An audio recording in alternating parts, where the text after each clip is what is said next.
S'agissant du vitrail et en particulier celui qui épouse les baies des édifices religieux de Châlons, le XVIe siècle fut le dernier réellement créatif avant la période Art Nouveau. Aussi, pourrions-nous passer avec indifférence, voire dédain, devant bon nombre de réalisations du XIXe siècle, en prenant toutefois garde de ne pas les voir pour plus anciens qu'ils ne sont. L'ombre d'Eugène Viollet-le-Duc plane sur la dispute ressurgie lors de la restauration de Notre-Dame de Paris.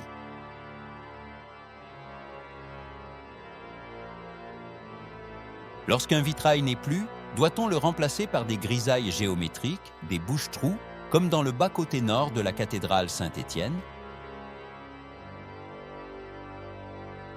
Doit-on substituer au vide un vitrail dans le style du moment, comme l'illustre le vitrail Art déco du bras sud du transept? Doit-on respecter au plus près l'esprit du vitrail d'origine? C'est le parti dont nous allons rendre compte, en l'illustrant par la cathédrale Saint-Étienne et surtout la basilique Notre-Dame-en-Vaux, où ce choix, celui du vitrail dit archéologique, abonde.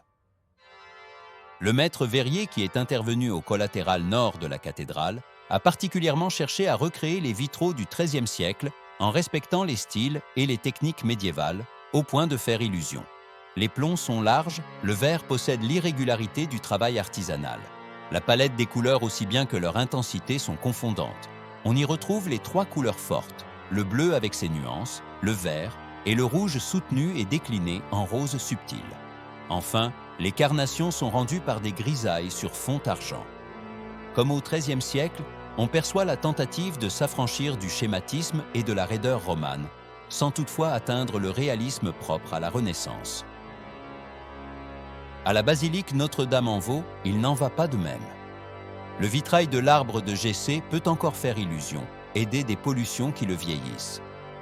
En revanche, les deux autres verrières qui ont la malchance de côtoyer les 6 authentiques vitraux du XIIe siècle ne tiennent pas la comparaison. Les autres vitraux ont beau épouser la forme en médaillon circulaire, les fonds géométriques sont peu crédibles. Les plombs, produits industriellement, sont plus fins et réguliers.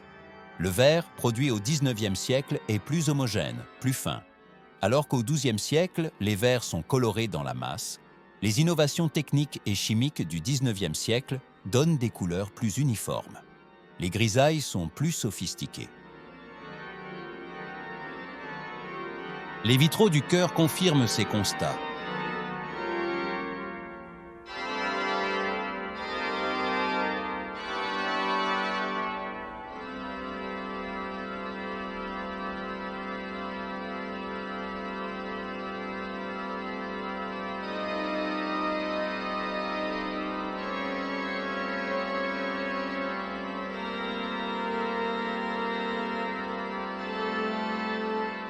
Sur ce vitrail, un effort a été porté pour rendre le verre moins homogène, et si l'iconographie n'était aussi inhabituelle, on pourrait s'y tromper.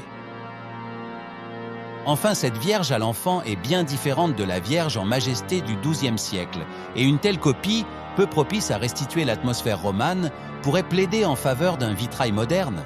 Chacun appréciera. Pour ma part, les vitraux réalisés au XIXe siècle à la cathédrale Saint-Étienne constituent un ensemble cohérent avec les vitraux du XIIIe, et à ce titre, ils y ont leur place.